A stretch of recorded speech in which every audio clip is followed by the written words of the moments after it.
ಕಲ್ಯಾಣ ಕರ್ನಾಟಕದ ಹೆಬ್ಬಾಗಿಲು ಕಲಬುರಗಿಯಲ್ಲಿ 2 ದಿನಗಳ ಕಾಲ ಕರ್ನಾಟಕ ರಾಜ್ಯ ವಿಜ್ಞಾನ ಮತ್ತು ತಂತ್ರಜ್ಞಾನ ಪರಿಷತ್ತಿನ ವತಿಯಿಂದ 47ನೇ ಸಮ್ಮೇಳನ ಹಾಗೂ ವಸ್ತು ಪ್ರದರ್ಶನ ಸಮಾರಂಭ ಏರ್ಪಡಿಸಲಾಗಿದೆ ಎಂದು ಕೆಎಸ್ಸಿಎಸ್ಟಿ ಕಾರ್ಯನಿರ್ವಾಹಕ ಕಾರ್ಯದರ್ಶಿ ಡಾಕ್ಟರ್ ಯುಟಿ ವಿಜಯ್ ತಿಳಿಸಿದ್ದಾರೆ.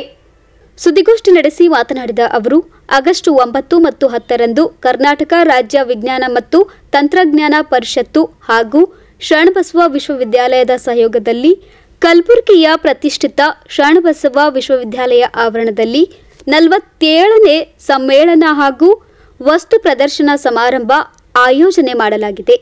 ರಾಜ್ಯದ 80ಕ್ಕೂ ಹೆಚ್ಚು ಇಂಜಿನಿಯರ್ ಕಾಲೇಜಿನ 600ಕ್ಕೂ ಹೆಚ್ಚು ವಿದ್ಯಾರ್ಥಿಗಳು ಪಾಲ್ಗೊಳ್ಳಲಿದ್ದಾರೆ. ಸಮ್ಮೇಳನವನ್ನು ಸಣ್ಣ ನೀರಾವರಿ ವಿಜ್ಞಾನ ಮತ್ತು ತಂತ್ರಜ್ಞಾನ ಖಾತೆ ಸಚಿವ ಎನ್ಎಸ್ ಬೋಸರಾಜು ಅವರು ಉದ್ಘಾಟಿಸಲಿದ್ದಾರೆ. ಕಾರ್ಯಕ್ರಮಕ್ಕೆ ಶರಣಬಸವೇಶ್ವರ ಸಂಸ್ಥಾನದ ಪೀಠಾಧಿಪತಿ ಶರಣಬಸವಪ್ಪ ಅಪ್ಪ, ಶರಣಬಸವ ವಿದ್ಯಾವರ್ಧಕ ಸಂಘದ ಚೇರ್ಪರ್ಸನ್ ಡಾಕ್ಟರ್ ದ್ರಾಕ್ಷಾಯಣಿ ಎಸ್ ಅಪ್ಪ ಸೇರಿದಂತೆ ಅನೇಕ ಗಣ್ಯರು ಭಾಗವಹಿಸಲಿದ್ದಾರೆ ಎಂದು ತಿಳಿಸಿದ್ದಾರೆ. ಇನ್ನು ಯುವ ಪ್ರತಿಭೆಗಳಿಗೆ ಪ್ರೋತ್ಸಾಹ ನೀಡುವ ಉದ್ದೇಶದಿಂದ ಸಮ್ಮೇಳನ ಹಾಗೂ ವಸ್ತು ಪ್ರದರ್ಶನ ಆಯೋಜನೆ ಮಾಡಲಾಗುತ್ತಿದೆ. ಹೀಗಾಗಿ ಹೆಚ್ಚಿನ ಸಂಖ್ಯೆಯಲ್ಲಿ ವಿದ್ಯಾರ್ಥಿಗಳು ಸಾರ್ವಜನಿಕರು ಪಾಲ್ಗೊಳ್ಳುವಂತೆ ಮನವಿ ಮಾಡಿದರು.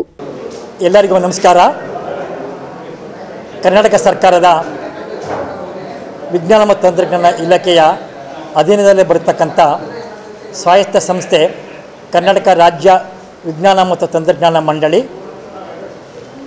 ಕಳೆದ 47 ವರ್ಷಗಳಲ್ಲಿ ನಮ್ಮ ರಾಜ್ಯದ ಇಂಜಿನಿಯರಿಂಗ್ ಮತ್ತು ವಿಜ್ಞಾನ ಕ್ಷೇತ್ರದ ವಿದ್ಯಾರ್ಥಿಗಳಲ್ಲಿ ಸಂಶೋಧನೆ, ಸೃಜನಶೀಲತೆ ಹೆಚ್ಚು ಮಾಡಿಕೊಂಡು ಅವರ ಒಂದು ವಿದ್ಯಾರ್ಥಿ ಜೀವನದಲ್ಲಿ ನಾವೀನ್ಯತೆಯನ್ನು ಗುರುತಿಸಿ ಅವರ ಒಂದು ಸಂಶೋಧನಾ ಮನೋಭಾವವನ್ನು ಪ್ರೋತ್ಸಾಹಿಸಲು ತಂದಿರತಕ್ಕಂಥ ಒಂದು ಕಾರ್ಯಕ್ರಮ ವಿದ್ಯಾರ್ಥಿ ಯೋಜನಾ ಕಾರ್ಯಕ್ರಮ. ಕಳೆದ 46 ವರ್ಷಗಳಲ್ಲಿ ನಮ್ಮ ರಾಜ್ಯ ವಿಜ್ಞಾನ ತಂತ್ರಜ್ಞಾನ ಮಂಡಳಿಯು ಭಾರತ ಸರ್ಕಾರ ಹಾಗೂ ರಾಜ್ಯ ಸರ್ಕಾರದ ವಿಜ್ಞಾನ ಮತ್ತು ತಂತ್ರಜ್ಞಾನ ಇಲಾಖೆಯ ಸಹಕಾರದಿಂದ ವಿದ್ಯಾರ್ಥಿಗಳ ಒಂದು ಮನೋಭಾವವನ್ನು, ಸಂಶೋಧನಾ ಮನೋಭಾವವನ್ನು ಹೆಚ್ಚಿಸಲು ಹಮ್ಮಿಕೊಂಡಿರ್ತಕ್ಕಂಥ ಕಾರ್ಯಕ್ರಮ ಇದು ವಿದ್ಯಾರ್ಥಿ ಯೋಜನಾ ಕಾರ್ಯಕ್ರಮ. ಈ 46 ವರ್ಷಗಳ ಸರಣಿಯನ್ನು ಮುಗಿಸಿಕೊಂಡು 47ನೇ ಸರಣಿಯ ವಿದ್ಯಾರ್ಥಿ ಯೋಜನಾ ಕಾರ್ಯಕ್ರಮದ ರಾಜ್ಯ ಮಟ್ಟದ ಸಮ್ಮೇಳನವನ್ನು ಮುಂದಿನ ಶುಕ್ರವಾರ ಮತ್ತು ಶನಿವಾರ 9ನೇ ತಾರೀಕು ಮತ್ತು 10ನೇ ತಾರೀಕು 2 ದಿನಗಳ ರಾಜ್ಯ ಮಟ್ಟದ ವಿದ್ಯಾರ್ಥಿ ಯೋಜನಾ ಕಾರ್ಯಕ್ರಮದ 47ನೇ ಸರಣಿಯ ವಸ್ತು ಪ್ರದರ್ಶನ ಮತ್ತು ಸಮ್ಮೇಳನ ಅಂದರೆ ಪೋಸ್ಟರ್ ಪ್ರೆಸೆಂಟೇಷನ್ ಹಾಗೂ ಎಕ್ಸಿಬಿಷನ್ ಹಮ್ಮಿಕೊಂಡಿದ್ದೀವಿ ಶರಣಬಸವ ವಿಶ್ವವಿದ್ಯಾನಿಲಯದ ಆವರಣದಲ್ಲಿ. ಈ 2 ದಿನದ ಕಾರ್ಯಕ್ರಮದಲ್ಲಿ ಸುಮಾರು 354 ಯೋಜನೆಗಳನ್ನು ನಾವು ರಾಜ್ಯ ಮಟ್ಟಕ್ಕೆ ನಮ್ಮ ಆಯ್ಕೆ ಸಮಿತಿಯು ಆಯ್ಕೆ ಮಾಡಿದೆ ಉತ್ತಮ ಕಾರ್ಯಕ್ರಮಗಳಾಗಿ. ಈ ಒಂದು 354 ವಿದ್ಯಾರ್ಥಿ ಯೋಜನೆಗಳಲ್ಲಿ 153 ಸಮ್ಮೇಳನಕ್ಕೆ ಮತ್ತು 201 ವಸ್ತು ಪ್ರದರ್ಶನಕ್ಕೆ ಆಯ್ಕೆಯಾಗಿದೆ.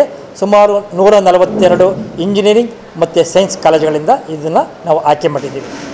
ಈ ಒಂದು ರಾಜ್ಯ ಮಟ್ಟದ ಸಮ್ಮೇಳನ ಮತ್ತು ವಸ್ತು ಪ್ರದರ್ಶನವನ್ನು 9ನೇ ತಾರೀಕು ಬೆಳಗ್ಗೆ 10:30ಕ್ಕೆ ನಮ್ಮ ಶರಣಬಸವ ವಿಶ್ವವಿದ್ಯಾನಿಲಯದಲ್ಲಿ ಪೂಜ್ಯ ಅಪ್ಪ ಮಾತೋಶ್ರೀ ಮತ್ತು ಚಿರಂಜೀವಿ ದೊಡ್ಡಪ್ಪನವರ ಸಾನ್ನಿಧ್ಯದಲ್ಲಿ ನಮ್ಮ ರಾಜ್ಯ ಸರ್ಕಾರದ ವಿಜ್ಞಾನ ತಂತ್ರಜ್ಞಾನ ಇಲಾಖೆಯ ಸಚಿವರಾದ ಮಾನ್ಯ ಶ್ರೀ ಎನ್.ಎಸ್. ಬೋಸರಾಜ್ ಅವರು ಉದ್ಘಾಟನೆ ಮಾಡಲಿದ್ದಾರೆ. ಹಾಗೆ ಈ ಒಂದು ಗುಲ್ಬರ್ಗ ವಿಶ್ವವಿದ್ಯಾನಿಲಯದ ಉಪಕುಲಪತಿಗಳಾದ ಪ್ರೊಫೆಸರ್ ದಯಾನಂದ್ ಅಗಸರ್ ಈ ಕಾರ್ಯಕ್ರಮದ ಮುಖ್ಯ ಅತಿಥಿಗಳು ಭಾಗವಹಿಸಿದ್ದಾರೆ. ಹಾಗೂ ಈ ಒಂದು ಕಾರ್ಯಕ್ರಮಕ್ಕೆ ರಾಜ್ಯದಾದ್ಯಂತ ಸುಮಾರು 700ಕ್ಕಿಂತ ಹೆಚ್ಚಿನ ವಿದ್ಯಾರ್ಥಿಗಳು ವಿವಿಧ ಇಂಜಿನಿಯರಿಂಗ್ ಕಾಲೇಜು ಮತ್ತು ಸೈನ್ಸ್ ಕಾಲೇಜುಗಳಿಂದ ಭಾಗವಹಿಸಲಿದ್ದಾರೆ. ಸುಮಾರು 100ಕ್ಕಿಂತ ಹೆಚ್ಚಿನ ಒಂದು ಉಪನ್ಯಾಸಕರು ಆಯ್ಕೆಯಾದ ಕಾಲೇಜುಗಳಿಂದ ಭಾಗವಹಿಸಲಿದ್ದಾರೆ. ಹಾಗೆ ಈ ಒಂದು 354 ಯೋಜನೆಗಳಲ್ಲಿ ರಾಜ್ಯ ಮಟ್ಟದ ಅತ್ಯುತ್ತಮ ಯೋಜನೆಗಳನ್ನು ಆಯ್ಕೆ ಮಾಡಲು ವಸ್ತು ಪ್ರದರ್ಶನ ಮತ್ತು ಸಮ್ಮೇಳನ ಯೋಜನೆಗಳನ್ನು ಆಯ್ಕೆ ಮಾಡಲು ಜ್ಯೂರಿ ಮೆಂಬರ್ ಪ್ಯಾನೆಲ್ ಸುದ್ದಿಗೋಷ್ಠಿಯಲ್ಲಿ ಶರಣಬಸವ ವಿದ್ಯಾವರ್ಧಕ ಸಂಘದ ಕಾರ್ಯದರ್ಶಿ ಬಸವರಾಜ್ ದೇಶ್ಮುಖ್, ಶರಣಬಸವ ವಿಶ್ವವಿದ್ಯಾಲಯ ಕುಲಪತಿ Anil Kumar Biduve, professor Jogan, senior project engineer KN Venkatesh ಸೇರಿ ಇತರರು ಉಪಸ್ಥಿತರಿದ್ದರು. Bureau report in Gulbarga news.